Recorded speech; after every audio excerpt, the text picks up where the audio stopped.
Welcome back to online campus family. आपका स्वागत है फाइनेंस विद सुमित में। बहुत सारे मैसेजेस आ रहे थे कि जो लोग भी बैंकिंग में जॉब करते हैं वो कहते हैं कि ठीक है इंसेंटिव मिल रहा है, अच्छा चल रहा है, बट प्रेशर बहुत ज्यादा है।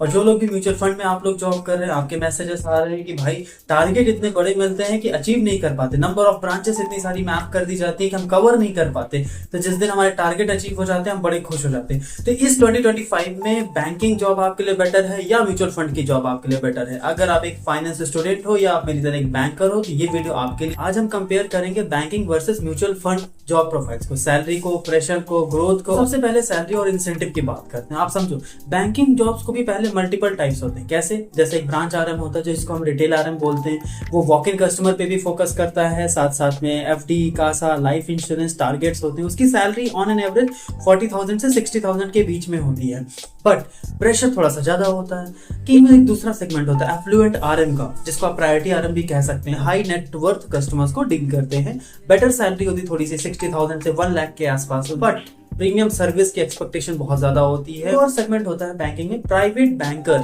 अल्ट्रा एचएनआई कस्टमर्स को डील करते हैं, जिनकी सैलरी ऑन एन एवरेज 80,000 से 1.2 1.3 लाख तक। इंसेंटिव्स बहुत अच्छे होते हैं, बिग इंसेंटिव्स होते हैं, बट एक्सट्रीम रिस्पॉन्सिबिलिटी होती है। 24/7 आपको अवेलेबल रहना होता है कस्टमर के लिए। क्यों? क्योंकि आप प्राइवेट बैंकर जो ठहरे। इस रियल बैंकर की रियलिटी क्या है? आरएम प्रोफाइल में सिर्फ टारगेट क्रॉस करना ही नहीं होता है, आप portfolio month on month positive growth लेना भी जरूरी होता है। अगर आपका पोर्टफोलियो नेगेटिव चला गया तो आपको इंसेंटिव नहीं मिलता है।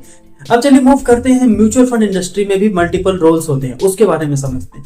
पहला होता है B2C एक्विजिशन रोल, यानी कि रिटेल सेल्स का एक्विजिशन मैनेजर एक तरीके से आप कह लीजिए, जिसकी ऑन एन एवरेज सैलरी होती है 30,000 से 60,000 के बीच में। जो इसमें हाई इंसेंटिव तो होता ही होता है, बट इसमें फील्ड पर बहुत ज्यादा आपको घूमना होता है, आपको कोल्ड कॉलिंग्स करनी होती है, आपको सोर्सिंग करनी होती है। डायरेक्ट क्लाइंट को ऑनबोर्ड करिए, एसआईपी लाइए, म्यूचुअल फंड लाइए। एक दूसरा रोल होता है B2B रोल।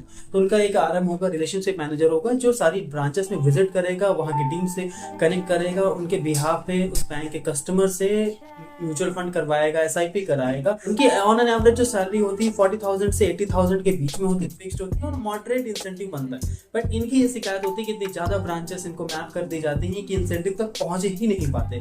और टचवुड कभी पहुंच गए तो अच्छी बात है, दैट्स ग्रेट। नाउ मूव करते हैं। एक और इनका सेगमेंट होता है वेल्थ आरएम का, यानी कि म्यूचुअल फंड आरएम भी आप उनको बोल सकते हैं। उनका पर्पस वो डिजिटल भी होते हैं और ब्रांच वाइज भी होते हैं। इनका सीधा पर्पस ये होता है कि जो एचएनआई कस्टमर्स का पोर्टफोलियो होता है उसको मैनेज करें, उस पर एसआईपी क्रॉस सेल करें, पीएमएस क्रॉस सेल करें, mutual fund lump sum cross sell करें। ऑन एन एवरेज इनकी सैलरी 50,000 से 1 लाख के बीच में होती है। डिपेंड करता है ये म्यूचुअल फंड हाउस का, कैसी म्यूचुअल फंड हाउस है, कितना एक्सपेंशन है, उस पर भी काफी कुछ फर्क पड़ता है। तो टारगेट्स भी मॉडरेट से थोड़े हाई होते हैं। एक प्रोफाइल होती है एनालिस्ट, जिसको आप रिसर्च एसोसिएट भी कह सकते हो, फंड मैनेजर्स भी कह सकते हो। तो जो फंड मैनेजर की प्रोफाइल होती है ये एक तरीके की डेस्क जॉब होती है। यहाँ पर आपको आइडियली 60,000 रुपीज से 1.5 लाख, 2 लाख रुपए, 3 लाख रुपए तक की सैलरी आपको मिलेगी। बट इंपॉर्टेंट ये है कि आपने CFA करा हुआ हो, MBA आप क्वालिफाइड हो, आपको एक्सपीरियंस काफी ज्यादा हो फंड्स को मैनेज करने का, वो सारी चीजें मैनेज करनी। इसमें सेल्स ना के बराबर होती है, फाइल डिसीजन बेस्ड होती है। आप फंड को कितने एफिशिएंटली मैनेज कर रहे हो, कितने अच्छे डिसीजंस ले रहे हो। एक और प्रोफाइल होती है जो कि हम पोर्टफोलियो मैनेजर कहते हैं, पीएमएस स्पेशलिस्ट कह लीजिए, आप AIF की सेल्स कह लीजिए। ये सीनियर डिवीजन होता है जो पीएमएस पे बेसिकली फोकस करते हैं, AIF पे फोकस करते हैं। आपको HNI customers, ultra HNI customers को वही सेल करना होता है। इनकी सैलरी 1 लाख प्लस होती है। पोटेंशियल इस बात का भी होता है कि 2 से 3 लाख रुपए तक का आप इंसेंटिव कमा सको। और pressure obviously ultra HNI customers को आप हैंडल करोगे ना, तो कंप्लायंस का भी ध्यान रखना, आपको डिलीवरी फोकस्ड भी रहना है आपको। अब कुछ बहुत इंपॉर्टेंट काम की बात आप समझिए। देखिए जो म्यूचुअल फंड इंडस्ट्री में सर्टिफिकेशन बहुत ज्यादा मैटर करता है। आप 5A, 10A, 10B हो, PMS क्वालिफाइड हो, AMS, AIF क्वालिफाइड हो, ये सब कुछ आपको बहुत दूर तक लेके जा सकता है। जबकि बैंकिंग की अगर बात करूं तो बैंकिंग में एक्सपीरियंस ज्यादा मैटर करता है।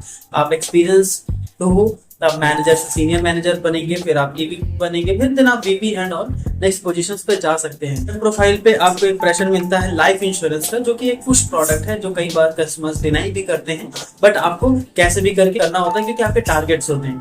बट म्यूचुअल फंड ये एडवांटेज होता है कि पुल प्रोडक्ट है, ये SIP लमसम हर पर्सन आज इन्वेस्ट करना चाहता है, तो पुल प्रोडक्ट है जहां आपके पास अगर अच्छे सर्टिफिकेशन है, आपने CFA करा हुआ है, आपने 10A 10B किया है, PMS AIF किया है, तो आप बहुत दूर तक जा सकते हैं इस इंडस्ट्री में। सो फाइनली आपको क्या करना चाहिए, बैंकिंग में जाना है या म्यूचुअल फंड में जाना है? तो ये देखिए आपका अपना पर्सनल डिसीजन है, आप किस स्टेज पे हैं ये बहुत मैटर करता है। आप कमेंट करके मुझे बताइए, आपको अगर कोई भी हेल्प चाहिए मैं आपको कनेक्ट करके आपको गाइड कर दूंगा अकॉर्डिंग टू योर सिचुएशन। जैसी आपकी सिचुएशन होगी, क्या बेटर है, मैं आपको गाइड कर दूंगा। कितने सर्टिफिकेशंस आपने लिए हैं, किस स्टेज में हो, कितना एक्सपीरियंस है, ये हर एक चीज़ बहुत मैटर करती है। और म्यूचुअल फंड में भी किस प्रोफाइल में जा रहे हो या बैंकिंग में भी किस प्रोफाइल पे जा रहे हो, ये भी बहुत मैटर करता है। अगर आपको लाइफ इंश्योरेंस में कमांड है, आप लोगों को अच्छा कन्विंस करते हो, तो आप बैंकिंग में रहो, बहुत अच्छा कर सकते हो। अगर आपको थोड़ी सी PMS पे AIF पे ज़्यादा कमांड है, आप थोड़ा सा उस पर अच्छा कंफर्ट फील करते हो, तो देन ऑब्वियसली आप म्यूचुअल फंड इंडस्ट्री में जा सकते हो। बट स्टिल आप कमेंट करके मुझे बताओ, आपको कोई भी हेल्प चाहिए मेरे से, आई विल कनेक्ट। तो thank you so much guys for your support and love for the last video. और इस वीडियो को भी बहुत सारा सपोर्ट करिए। नेक्स्ट वीडियो पे मिलते हैं बहुत जल्द। नमस्कार, जय हिंद।